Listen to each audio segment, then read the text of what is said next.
Fala aí galera, eu sou o Glauco Marques, bem-vindos ao canal Mitsubukai. Eu tô aqui para contar uma história para vocês que é recente, tem aí uns 7 meses já, que é o quê? A pergunta que não quer calar. Mitsubukai. Recentemente eu coloquei nas minhas redes sociais, eu estou dublando Lula Molusco, e isso causou uma dúvida na cabeça dos fãs. Principalmente, eu achei muito legal isso da parte dos fãs, se está tudo bem com o Marcelo Psardini. Glauco, tá tudo bem com o Marcelo Psardini? Glauco, o Psardini deixou de dublar porque ele deletou as redes sociais dele? O Psardini morreu? Então eu tô aqui primeiro para esclarecer uma dessas dúvidas, que é: o Psardini está bem, o Psardini agora está de volta no mercado de dublagem, ele tá bem. A foto que eu postei no meu Instagram com ele foi uma visita que ele fez aqui pra gente. Continua o mesmo cara bacana pra caramba, parceiraço, amigo, tá tudo bem com ele e continua trabalhando. Bom, vamos lá, vamos ao Lula Molusco. Não só o Lula Molusco, eu estava um dia trabalhando como outro qualquer na direção e veio a informação no comunicado do grupo dos diretores de que o Marcelo Psardini estava pedindo substituição em certas produções porque ele precisava muito cuidar da saúde dele. Então, dentre a relação dos personagens e séries estava o Lula Molusco, e foi aí que começou toda a preocupação de saber como ele realmente estava, se precisava de alguma coisa, se precisava de ajuda. Esse, pelo menos, foi o meu pensamento. E ele é um cara, sempre foi muito carinhoso comigo, sempre tive abertura para conversar de boa com ele, um cara muito inteligente, muito bem postado, é o dublador que eu mais me inspirei para uma excelência de trabalho. E aí, o que aconteceu? Quando surgiram as relações de nomes pro teste do Lula Molusco, eu fui indicado, e aí eu falei com ele, quis ouvir isso dele, e ele falou que era isso mesmo, que ele estava passando por um problema para resolver a saúde mental dele, então ele reduziu um pouco os trabalhos para ele poder respirar um pouco mais, colocar os pingos nos is, resolver a vida dele do jeito que ele queria, em paz. Quando ele soube que eu peguei o teste, inclusive, ele ficou muito feliz, me deu parabéns e falou que tinha certeza de que estava em boas mãos, que é um personagem que acompanhou ele durante muito tempo mesmo. Então, os testes aconteceram, foram bons nomes que participaram aí. O critério de avaliação para aprovação era quem se aproximava mais do que o Psardini fazia. Mas, Glauco, por que você está falando do processo de avaliação? Por causa disso que eu vou falar agora. Mais uma vez, prestar aqui a minha homenagem a essa obra e o meu respeito para todos esses dubladores que carrega gerações da dublagem de Bob Esponja. O que acontece? Quando eu comecei, eu nunca fui um grande fã da série de Bob Esponja, mas eu vi bastante episódio no começo, principalmente porque meu irmão assistia também. Se eu não me engano, ele tinha DVDs do Bob Esponja, além de assistir na TV, então eu meio que assistia por tabela. Só que o dublador naquela época era o Dauís Cabezudo, que era o primeiro dublador do Lula Molusco. Quem que é o Dauís Cabezudo? O Dauís é aquela voz icônica das narrações de Dragon Ball Z. Não é o da placa que falava Dragon Ball Z, não. Era o cara que narrava as situações, a situação te colocava no ambiente do que estava rolando em Dragon Ball.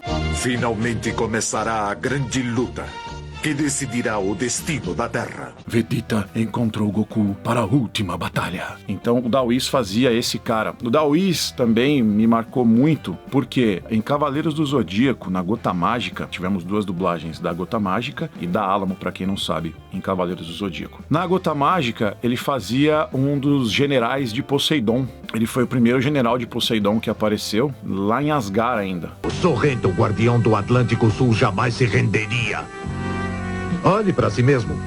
E ele fazia vários papéis no padrão que, por exemplo, o Mauro Ramos aqui, que hoje está em São Paulo, graças a Deus, talentosíssimo, nosso Jim B, nesse padrão de personagem era o Dauís que fazia. Então ele foi também a primeira voz do Bob Esponja. O meu nome é Lula Molusco. Então eu comecei a assistir as primeiras vezes através da voz do Dauís. O Psardini é uma coisa muito mais especial. Por quê? Como eu morava muito longe dos estúdios, pra quem mora aqui em São Paulo vai entender o que eu tô falando. Eu morava em Santo André. Fica aproximadamente de condução umas 2 horas e 15 dos estúdios. 1h30 de carro, 1h40 de carro. Então, quando eu tinha começo de carreira, eu tinha poucas escalas. Eu tinha o dia uma escala ou não tinha preenchimento do meu meu dia de trabalho, o que eu pedia? Eu pedia para os diretores, se possível, que deixassem eu assistir as produções para acompanhar, ver o processo de outros colegas, aprender. Eu sempre fui muito interessado em ver o que cada um oferece, como era o processo de trabalho, o que dava para agregar no meu trabalho. Eu observava como o diretor X dirigia, como o Y dirigia, e acho que um dos diretores que eu mais assisti, fui um privilegiado nessa fase, foi o próprio Wendel Bezerra. Eu vi muito ele dirigir os filmes de Dragon Ball, onde o Pissardini fez o Bills. Eu pude ver muitas vezes o Marcelo Pissardini gravar o Lula Molusco na Unidub, né? Eu vi ele fazendo ao vivo e eu ficava impressionado, porque é uma coisa muito dinâmica, né? O Lula Molusco é um dos personagens mais difíceis, assim, que tem no desenho, porque ele é sarcástico, emburrado, mas um humor inteligente sarcástico, assim, sabe? É difícil você fazer uma criação de um humor tão azedo e transformar isso realmente em engraçado. Por favor, me deixe voltar pro trabalho. Então eu vi ele fazendo aquilo com maestria, ele pegava todas as nuances, tudo bonitinho, não escapava nenhum movimento ocular do Lula Molusco na voz do Pissardini. E então, tudo isso me serviu de inspiração. Tive até o prazer de receber o titio Marco Antônio, que faz o Patrick, que ele perguntou como é que era dublar, como é que era tá sendo dublar no lugar do Pissa o Lula Molusco. Então eu digo aqui pra vocês, foi uma homenagem, tá sendo uma homenagem muito grande, muito respeito. Esse peso que vem nas costas é um peso só pra ilustrar, porque não é peso nenhum, é um prazer muito grande. É bom acontecer por quê? Porque é uma obra extremamente extensa, se eu não me engano,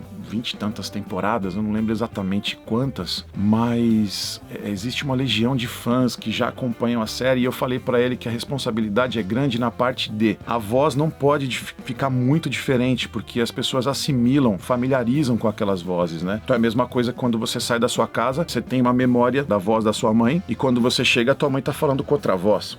Não pode isso acontecer. Então, procurei fazer exatamente mais próximo, não exatamente, né? A gente tem a fisiologia da voz é diferente um do outro, mas respeitando o máximo que ele pôde construir aí no Lula Molusco. Valeu? Deixa o like no vídeo, compartilha esse vídeo, se inscreve no canal pra gente alcançar uma marca ainda maior aí. Vamos passar, por enquanto, aí dos 400 mil inscritos, e eu agradeço muito o carinho de vocês, de verdade, com o nosso canal, que tá numa nova jornada nesse momento, atingindo vídeos muito legais. Agradeço vocês, galera, que estão produzindo aí os nossos vídeos e editando, deixando super legal e dinâmico, do jeito que essa galera carinhosa do Mitsubukai gosta. Valeu? Beijo e abraço pra todo mundo. Fui!